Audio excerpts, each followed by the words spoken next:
Hello guys, welcome to my channel. आप सबका मेरे चैनल में स्वागत है। And thank you so much guys जिन्होंने भी मेरे चैनल को सब्सक्राइब करा है। जिन्होंने मेरे चैनल को सब्सक्राइब नहीं करा है वो जाके प्लीज़ मेरे चैनल को सब्सक्राइब कर दें एंड जो बेल आइकन होता है उसको प्रेस कर दें ताकि ये स्टोरी से रिलेटेड जो भी न्यू अपडेट होगा उसका नोटिफिकेशन आपको मिल जाए जल्दी। ओके, सो चलिए हम आज का पार्ट स्टार्ट करते हैं। आज का पार्ट स्टार्ट करने से पहले एक मोस्ट इम्पोर्टेंट बात जो मैं हमेशा कहती हूँ, ये जो स्टोरी है इसको मैंने खुद लिखा है। इसको मैंने अनदर जो भी सोशल साइट है उसमें कहीं पे भी मैंने इसको शेयर नहीं करा है, सीधा यूट्यूब पे शेयर कर रही हूँ। एंड ये जो स्टोरी है वो एक फैंटेसी है, एक इमेजिनेशन स्टोरी है। इसका रियल लाइफ से कोई लेना देना नहीं है। सो चलिए हम अपना आज का पार्ट स्टार्ट करते हैं। सो लास्ट पार्ट में हमने देखा था जो वांग जी है उसने विंग ने जो उससे क्वेश्चन पूछा था उसका आंसर जिस तरीके से दिया था उसकी वजह से जो विंग है वो डर गया था बहुत ज़्यादा। एंड वांग जी जो है वो विंग को कंसोल कर रहा था। सो चलिए हम आगे का पार्ट स्टार्ट करते हैं।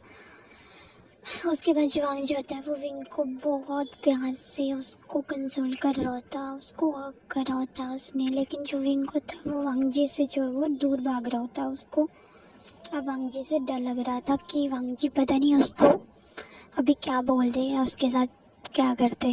तो जो विंग है वो डरते डरते जो है वो वांग जी को हक करता है। एंड वो सिरकते रोते रोते ही वांग जी गए से हक करता है वो बहुत ज़ोर से। एंड वो बहुत ज़ोर होता है। वांग जी जो होता है वो अपना जो वो उसके हैंड्स होते हैं उनसे विंग की जो आंसू होते हैं उनको पहुँचता है। एंड उसके बाद जो है वो उसको उसके जो क्लोथ्स होते हैं उसको पहनाता है। एंड उसके बाद वो विंग को बहुत प्यार से हग करके वहाँ पे सो जाता है। एंड फिर थोड़ी टाइम बाद जो है हमें वो सीन दिखाया जाता है, डिनर का सीन दिखाया जाता है जहाँ पे जो सर्वेंट्स होते हैं वो डिनर प्रिपेयर कर रहे होते हैं। एंड एक सर्वेंट जो होता है वो वांग जी के रूम में जाता है जहाँ पे वांग जी नहीं मिलता उसको, और वो विंग के रूम में जाता है। उसके बाद जैसे वो विंग के रूम में जाता है तो वांग जी जो होता है वो जो करना होता है वो बेल बजाने से पहले जो विंग के जो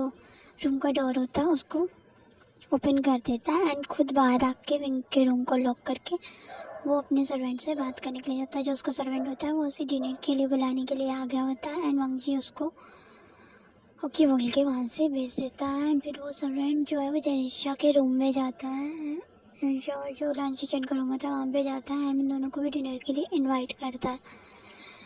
एंड फिर गाइस जो वांग जी होता है वो विंग को बहुत प्यार से उठाता है, उसको अपनी जो आर्म्स में उठाता है। एंड उसको जो है वो फ्रेशर करने के लिए जो है वो वॉशरूम में ले जाता है। एंड जो विंग होता है वो अभी भी बहुत डरा हुआ था, सहमा सा रहा होता है। यार हमारा जो विंग है वो नटखट और शैतानी करता हुआ ही अच्छा लगता है, नोटी सा। वो ऐसे रोतड़ू अच्छा नहीं लगता मुझे तो बिल्कुल भी नहीं। चलिए हम अपनी स्टोरी पे आते हैं। तो उसके बाद जो वांग जी है वो विंग को फ्रेशन अप होने में हेल्प करता है। एंड फिर उसके बाद अपनी जो आर्म्स होते हैं उनमें ब्राइडल स्टाइल में कैरी करता है वो विंग को। फिर उसके बाद जो है वो विंग को नीचे लिविंग रूम में लेकर आता है। एंड उसको जो काउच होता है वहाँ पे बिठा देता है। एंड उसके साथ में वो वहीं पे बैठ जाता है। एंड उसके बाद हमें जो है वो लंच किचन और जो जेनिशा उसका रूम दिखाया जाता है जहाँ पे जेनिशा को जो लंच किचन है वो भी सेम उसको अपनी आर्म्स में कैरी करता है, ब्राइडल स्टाइल में कैरी करता है। उसको जो वो बात लेने में हेल्प करता है। उसके बाद वो जेनिशा को अपनी आर्म्स में बहुत प्यार से पकड़ के उसको जो है वो लिविंग रूम में नीचे तक लाते हैं। एंड वो देखते हैं जो विंग है वो बिल्कुल चुपचाप बैठा हुआ है। एंड जो वांग जी है वो अपना गोल्ड फेस लेके बैठा हुआ है। एंड जो जेनिशा वो फर्स्ट टाइम विंग को देख के ऐसे शॉक हो जाता है कि जो विंग है वो फर्स्ट टाइम ऐसे इतना चुप बैठा हुआ है। ऐसे तो वो 24 घंटे चपड़ चपड़ चपड़ करता रहता है, चुप नहीं बैठता, अपनी जो शैतानियाँ है नोटीनेस जो है उसको वो दिखाता रहता है। लेकिन आज वो चुप कैसे बैठा हुआ है। एंजल इस बात को बहुत नोटिस कर रहा होता है। एंड वो भी देखता है कि जो विंग है उसका जो फेस है ना वो बहुत ज़्यादा मतलब उसकी जो आइज़ होती है वो थोड़ी स्वेलिंग हो गई होती है। एंड उसके बाद जो लंच किचन है वो जेनिशा को नीचे जो है वो डाइनिंग रूम में लेके आते हैं। फिर वो सभी लोग जो है वो डाइनिंग टेबल जो था वहाँ पे बैठते हैं। जेनिशा को बहुत प्यार से जो किचन है वो अपने आर्म्स में कैरी करके उसको उसकी चेयर पे बिठाते हैं। जो वांग जी होता है वो विंग को अपनी जो है वो लैप पे बिठाता है उसको डिनर करने के लिए। एंड फिर उसके बाद जो बाकी सर्वेंट्स होते हैं वो उन्हें जो है वो फूड सर्व कर रहे होते हैं। एंड जो विंग होता है वो बहुत स्लोली खा रहा होता है। एंड जो जेंशा होता है जैसे उसकी नज़र जो होती है वो विंग की जो नेक होती है उसकी विजिबल हो रही होती है, तो उसमें वो बाइट का जो है वो निशान देखता है। एंड वो जो है वो पहले तो उसको लगता है कि उसका जो है वो इमेजिन कर रहा है, वो ऐसा तो कुछ हो भी नहीं सकता क्योंकि वांग जी विंग को एक बेबी की तरह ही ट्रीट करता है। उसको वो इस तरह कभी ट्रीट नहीं कर सकता या उसको कभी हर्ट नहीं कर सकता।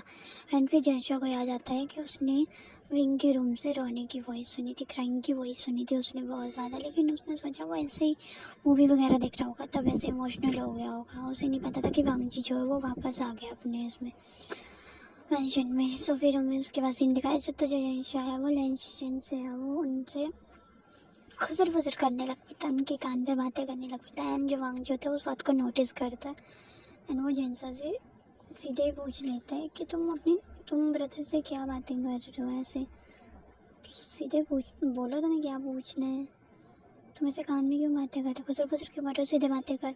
तो जो जेंशा है वो सीधा पॉइंट पे आकर लैंड वांग जी से सीधा पूछ लेता है वांग जी से कि मैंने विंग के रूम से रोने की आवाज़ सुनी थी, तो क्यों क्राई कर रहा था। तो जो वांग जी होता है उसका फेस पे कोई एक्सप्रेशन नहीं होते, वो जो है वो कुछ नहीं बोलता है। जो विंग होता है वो जल्दी से जो है वो अपनी जो वांग जी की जैसे वो वांग जी के लैप पे बैठा तो वो आँख से उठता है एंड सीधा वो जाके जो वो जेंशा के पीछे छुप जाता है। एंड जेंशा ये बात देख के उसको बहुत अजीब लगता है कि जो विंग है वो ऐसा क्यों कर रहा है, वो एक्चुअली मतलब ऐसे क्यों मतलब कर रहा है। वैसे तो वो वांग जी के साथ ही चिपका रहा था 24 घंटे, लेकिन अब ऐसा क्या हो गया कि वो वांग जी से छूटने के बहाने ढूंढ रहा था। एंड फिर जो वांग जी है वो विंग को बहुत प्यार से बुलाता है कि आई चलो इधर आओ बैठो मेरे पास एंड डिनर करो चलो। तो जो विंग होता है वो बहुत डरा होता है। जो जेंशा की जो शर्ट होती है उसने उसको बहुत टाइटली पकड़ा होता है।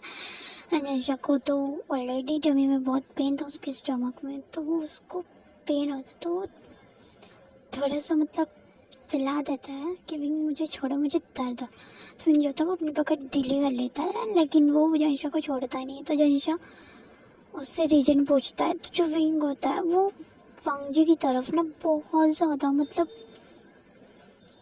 डर के देख रहा होता है। तो जेंशा वांग जी से पूछते हैं कि ये सब क्या हो रहा है और जो आएंगे वो ऐसा बिहेव क्यों कर रहा है। पहले तो उसने कभी ऐसा कोई बिहेव नहीं करा कि तुम दोनों के बीच में कोई फाइट हुई है या किसी बात को लेकर कोई झगड़ा हुआ है। तो जो वांग जी बोलता है वो अपना जो सिर है वो नो में आंसर कर देता है। एंड वो अपनी जो चेयर है वहाँ से उठता है एंड विंग को जो है वो वहाँ जेंशा से दूर करता है एंड उसको अपनी जो लैप में उसमें फिर से बिठा लेता है। एंड विंग को जो होता है वो उसके जो नेक है वहाँ पे शो कर देता है जेंशा को कि मैंने सिर्फ उसको किस की किया था, मैंने और अदर उसको कहीं भी टच नहीं किया।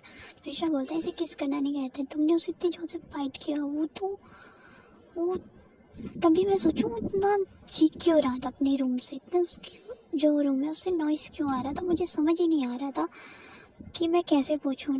लेकिन उस टाइम जो वो सचिन सो रहे थे तो मैंने उनको डिस्टर्ब नहीं किया, मुझे लगा मुझे डिस्टर्ब नहीं करना चाहिए। तो वांग जी वो सीधे बोल देता है कि हाँ मैं उससे किस किया, मैंने उसको बाइट भी किया बिकॉज मैं नहीं चाहता कि मेरे अलावा मेरी जो ओमेगा उसको कोई भी टच करे या उसको कोई देखे। तो जेंशा होता है उसका मुंह बन जाता है, वो कहता है व्हाट, तुम दोनों ब्रदर ऐसे ही हो क्या, मतलब तुम दोनों को जो भी चीज़ चाहिए वो ज़बरदस्ती चाहिए। तो वांग जी बोलता मैंने प्रॉमिस किया था कि मैं उसके साथ कोई फिजिकल रिलेशन नहीं रखूँगा, उसके साथ इंटीमेट नहीं होगा, लेकिन मैंने ये नहीं कहा था कि मैं उसे किस भी नहीं कर सकता। तो जेंशा होता है वो उस टाइम उसका जो फेस होता है वो रेड हो जाता है क्योंकि वांग जी ने बिना सोचे समझे ऐसी बात बोल दी थी जैसे प्राइवेसी में ही रखा जाता। तो जो विंग होता है वो अपना फेस ना वांग जी की जो चेस्ट होती है वहाँ पे छुपा लेता। एंड जो लेशन होता है वो जेंशा को डिनर करवाता है एंड वांग जी विंग को डिनर करवाता है एंड उसके बाद जो वांग जी है वो विंग को लेकर उसके रूम में जाता है, उसको सुलाता है। जो विंग होता है जैसे ही वांग जी उसके रूम में आता है तो वो जल्दी से दौड़ के जाता है, अपने बेड में जाता है और अपने टेडी बेयर को हक करके जो है वो एक साइड होके वो सो जाता है। एंड गाइस मेरे पीछे बहुत नॉइज़ आता है, आप लोग बहुत कंप्लेंट करते हो नॉइज़ का, बट मैं क्या करूँ यार, एयरपोर्ट भी साथ में है और इतनी ज़्यादा यहाँ पे भीड़ भड़का है ना हमारे अपार्टमेंट के पास, तो मैं क्या ही करूँ। एक तो टाइम ही नहीं मिलता यार, मुझे बड़ी मुश्किल से टाइम निकालती हूँ, लेकिन उसमें भी बहुत ज़्यादा नॉइज़ आ जाता है। कभी प्लेन की वॉइस आ जाती है, कभी फ्लाइट की, जितने भी आ रहे हैं बहुत ज़्यादा फ्लाइट चलती हैं और मेरा दिमाग ख़राब हो जाता है। चलिए हम स्टोरी में आते हैं। उसके बाद जो विंग है वो अपना जो टेडी बेयर होता है उसको हक करके वहाँ पे सीधे वो सो जाता है एंड वो वांग जी की तरफ एक नज़र भी नहीं दिखता। जो वांग जी होता है वो बहुत प्यार से जो विंग का फेवरेट होता है वहाँ पे किस करता है, उसको बहुत प्यार से बोलता है तुम मुझसे क्यों डर रहे हो, जबकि इतना बोल के जो है वो वांग जी जो है वो चुप हो जाता है। जो विंग होता है जबकि क्या हाँ, और वो प्राउड सा फेस बना के ना वांग जी को बहुत ज़्यादा सुनाता है कि तुम मेरे साथ ऐसा कैसे कर सकते हो। तो जो वांग जी है वो उसको बहुत प्यार से समझाता है कि तुम मेरी वाइफ हो एंड तुम पर मेरा पूरा राइट बनता है। तो मैंने तुम्हारे फादर से प्रॉमिस ज़रूर किया है, लेकिन मैंने ये प्रॉमिस नहीं किया था कि मैं तुम्हें किस तक भी नहीं कर सकता। तुम मेरी वाइफ हो, तुम पर मेरा पूरा राइट बनता है, मैं तुम्हारे साथ जो भी करूँ चाहूँ वो कर सकता हूँ और उसके लिए तुम मुझे रोक नहीं सकते हो। मेरे जो मेरा है वो मेरा ही है। जो विंग होता है वो बहुत प्यार से जो है ना वो सब कुछ भूल के ना वांग जी की जो इतनी प्यार भरी बातें सुनता है ना कि वांग जी उसके लिए कितना पॉसेसिव है, उस बात को सुन के ना वो वांग जी को हक कर लेता है। उसके जो फेवरेट था वो भी उस पर किस कर देता है एंड गुड नाइट बोल के वो वांग जी की जो चेस्ट होती है ना उसके अराउंड अपने दोनों हैंड्स को ना कवर कर लेता है एंड वांग जी की चेस्ट पे अपना जो है वो सिर रख लेता है एंड फिर उसके बाद वो वहाँ पर सो जाता है।